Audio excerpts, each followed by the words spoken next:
আম্মু একসাথে বলি আমরা। এটা আমার মেয়ে আমার সাথে আসছিল মুভি দেখতে। এই জিল্লু হেলিকপ্টার রেডি কর। ও মাই গড, আমি বাস্তবে যদি সম্ভব হতো আমি পাগল হয়ে যেতাম, শাকিব খানকে জড়াই ধরে একটা পিকচার তুলতাম, কারণ আমি উনি বিগ ফ্যান, বিগ ফ্যান। না আমার হাজবেন্ড জানে যে আমি শাকিব খানের অনেক বড় ফ্যান, সে এটা নিয়ে কিছুই বলবে না, সে অনেক সাপোর্টেড, অনেক ভালো। সবচেয়ে বেশি ভালো লাগছে শাকিব খানের লুক, একদম অসাধারণ ইউনিক একটা লুক ছিল, তার চোখে একটা অন্যরকম ভাব ছিল, তার চলন, তার হেয়ার স্টাইল একদম জোস ছিল, অসাধারণ ছিল, অসাধারণ। আচ্ছা, শাকিব খানকে কেমন লাগে? অনেক ভালো লাগে, এই জন্যই তো আসা।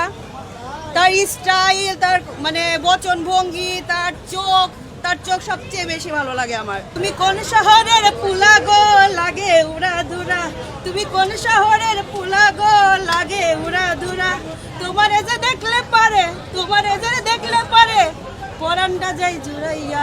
সবকিছু আপনারা পজিটিভলি নেন। আমাদের যে ইন্ডাস্ট্রিকে বাঁচায় রাখছে কে? শাকিব খান।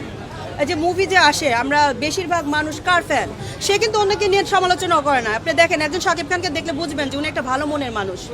কিভাবে আপনি বুঝবেন? যখন দেখবেন যে সে নিজের সমালোচনাকে সে পজিটিভলি নেয় এবং সেটা নিয়ে সে কাজ করে, কিন্তু বিনিময়ে যে ট্রল করতেছে, কথা বলতেছে, তাদের কিন্তু খারাপ কিছু সে বলে না।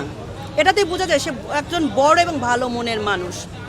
আর যে ভালো মনের মানুষ, ইনশাল্লাহ তাকে কেউ ঠকাইতে পারবে না। সে অনেক দূরে গেছে, ওই লেভেলে কারো পৌঁছাইতে হলে এখন অনেক সময় বাকি আমি মনে করি।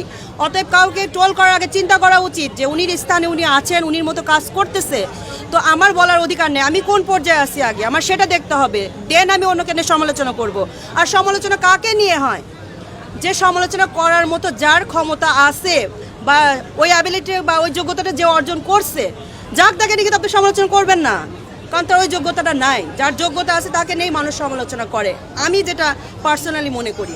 শাকিব খানের যে যোগ্যতা আছে ওটাকে অর্জন করতে পারতেছে না, বিধায় তাকে নিয়ে ট্রোল করে, আমি মনে করি। পার্সোনাল দিক থেকে সবার ওপিনিয়ন এক নাও হইতে পারে না, আমি মনে করব যে আমাদের সবারই উচিত আমাদের দেশীয় মুভি দেখা, সবাইকে অ্যাপ্রিসিয়েট করা। যদি আমরা এগুলো না দেখি তাহলে ছবি করবে কাদের জন্য? আমার নিজস্ব কথা থেকে আমি বলতেছি, আমরা যদি হলে এসে বাংলাদেশে মুভি না দেখি, এটা প্রডিউসার কেন টাকা খরচ করবে? যে টাকা তো উঠতেছে না বা কেউ মুভি দেখতেছে না, তাহলে আমাদের চলচ্চিত্র আস্তে আস্তে কী হবে? ডাউন হবে। তো আমাদের সবারই উচিত বাংলাদেশে মুভি দেখা, বাংলাদেশের সাথে থাকা এবং সবাইকে এনকারেজ করা, মানে অ্যাপ্রোচ করা, সবাই মিলে একসাথে মুভি দেখা। আর এখন যে বর্তমানে মুভিগুলো হচ্ছে, আমি তো মনে করি ফ্যামিলি নিয়ে দেখার মতো মুভি। আমার হাজব্যান্ড, মেয়ে, আমার ননদকে নিয়ে আমরা মুভি দেখছি তুফান। আবার এই মুভির জন্য আমরা সবাই টিকিট কাটছি, অল ফ্যামিলি ইনশাল্লাহ দেখতে আসবো।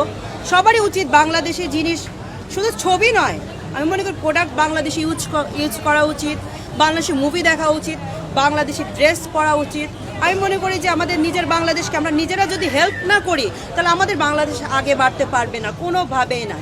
অতএব আমাদের উচিত বাংলাদেশের প্রত্যেকটা জিনিসকে সাপোর্ট করা, নট অনলি মুভি, এভরিথিং।